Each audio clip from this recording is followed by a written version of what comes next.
Manda bolaligimda juda ham kam rasmlarim bor lekin. Ko'ramiz hozir. Qani? Sudiyani ko'ramiz.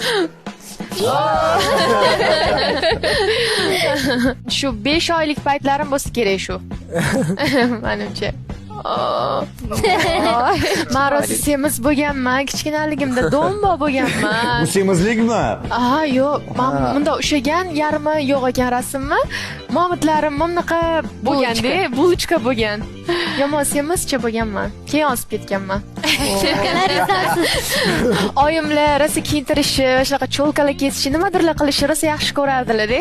Oyim ideyalari, men unaqa qiziqmasdim, juda jiddiy edim. Quyidagi rasm ham jiddiyligingizdan dalolat beradi. Maktab paytim rosa yomon ko'rardim, lekin men kamerani yoqtirmasdim. Hech ham kulmagan ekanman kichkinaligimda. Katta bo'lib, shu kollejga kirib, ozgina gapiradigan, ozgina odamga o'xshaganman.